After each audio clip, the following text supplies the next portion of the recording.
విద్య, ఉద్యోగం, ఆరోగ్య సమస్యలకు చేయి చూసి జ్యోతిష్యం చెప్పబడును. గురూజీ ఏ సహదేవరాజు. నమస్కారం. ఆంజనేయ స్వామి అంటే ఎంతో మందికి ఇష్టం అనేది ఉంటుంది. మరి ఆంజనేయ స్వామికి ఒక చోట వడమాల, మరొక చోట జాంగ్రీలు పెట్టడంలో ఆంతర్యం ఏంటి?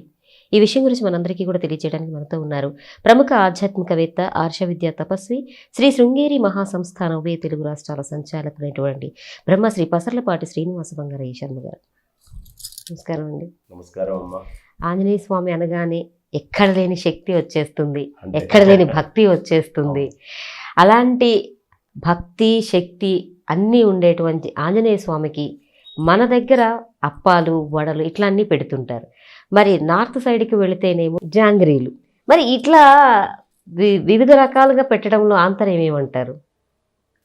ఇది చాలా మనకి ఒక చిన్న కథ తెలియాలి ముందు. చిన్న వయసులో ఆంజనేయ స్వామి వారు అలా పైకి ఎగురుతూ వెళ్ళి సూర్యనారాయణ మూర్తిని మింగాడు అని చెప్తారు. అవునండి. అవునా? పండు అనుకొని అలా వెళ్ళిపోయి మింగాడు. మింగేటప్పటికి ఈ దౌడలు అనేటటువంటివి బాగా ఇట్లా వాచి హనుమ అని పిలవడానికి కారణం అదే అయింది. ఏమ్మా? అయితే రాహు అనుకున్నాడు, ఇదేమిట్రా, నేను కదా సూర్యుడిని పట్టుకోవాల్సింది గ్రహణం రావడానికి, ఇదేదో ఇంకో కొత్త గ్రహణం వస్తుంది ఏంటి నాకు తెలియంది, ఇక్కడ రాహుగ్రహణం కాకుండా ఇంకో గ్రహణం ఉండకూడదు కదా అనుకున్నాడు. అనుకుంటే ఇది హనుమంతుడు అని తెలిసింది. తెలిసినప్పుడు రాహు ఒక మాట అన్నాడు, అయ్యా నీకు ఎప్పుడైతే నిన్ను తలుచుకొని నీకు పూజ చేస్తారో వాళ్ళకు ఉండేటటువంటి రాహుగత దోషాలన్నీ పోతాయి, ఎందుకంటే నా పని నువ్వు కూడా కొంత చేసావు కాబట్టి అన్నాడు. అంటే సరే దాందే ఉంది, బ్రహ్మాండం అని ఆ వరం తీసుకున్నాడు. ఈయన వచ్చాడు. ఇప్పుడు మనం ఆయనకి ఏమేమి పెడుతున్నాం? ఇక్కడంతా గారెలు తీసుకొని బాగా బ్రహ్మాండంగా చేసి వడలు చేసి ఆ వడమాల స్వామి మెడలో వేసి పూజ చేస్తాం. వడల్లో వాడే పదార్థం ఏమిటి? మినప్పప్పు. రాహుకి ఇష్టమైనది ఏమిటి? మినప్పప్పు. రాహుగత దోషాలు పోవడం కోసం కదా ఈ కథ మనం చెప్పుకుంది.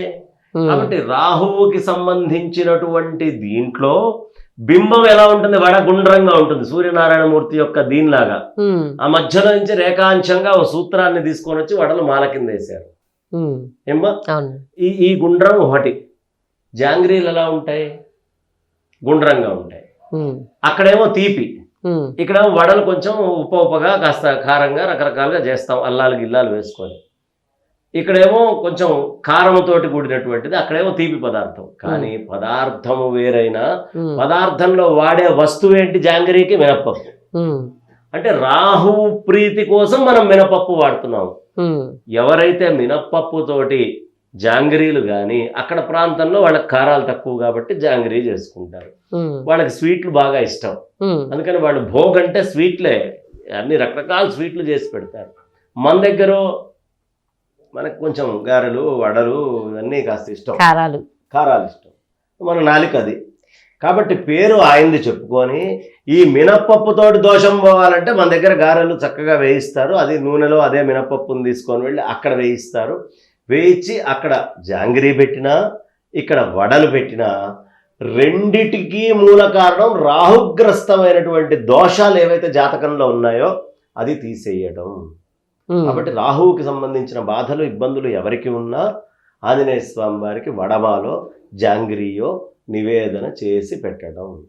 అయితే మనకి జాంగ్రీలు చేయడం ఎక్కువ చేత కాదు. ఇక్కడ ఆ వంటకం మంది కాదు.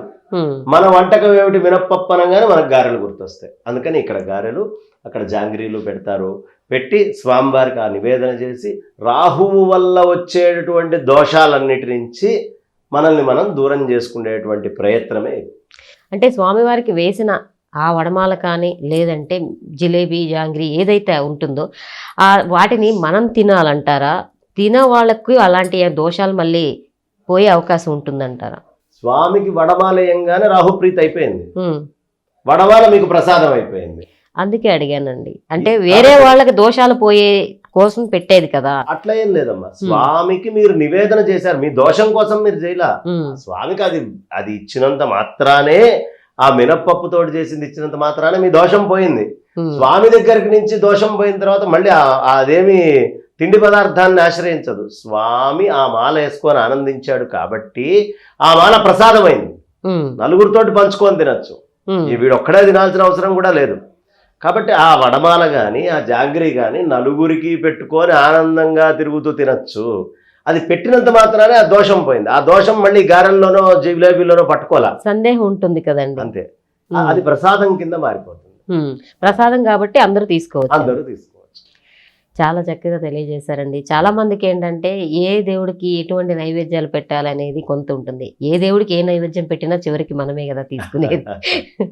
చాలా చక్కగా తెలియజేశారు. కానీ ఆ దేవుడు కూడా తింటాడమ్మా, ఇదే విశ్వాసం. దాని సారాన్ని తీసుకొని దాంట్లో అవసరమైన జ్ఞానసారాన్ని అందిస్తాడు ఆయన.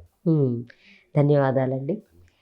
విన్నారు కదండి, ఆంజనేయ స్వామికి జాంగ్రీ కానీ లేదంటే వడమాల కానీ వేసే ఆంతర్యం ఏంటో మనందరికీ కూడా అర్థమయ్యేలా తెలియచేశారు కదా శ్రీనివాస బంగారయ్య శర్మ గారు. ఈ వీడియో కూడా మీ అందరికీ నచ్చుతుందని ఆశిస్తూ మరల కలుద్దాం. నమస్తే.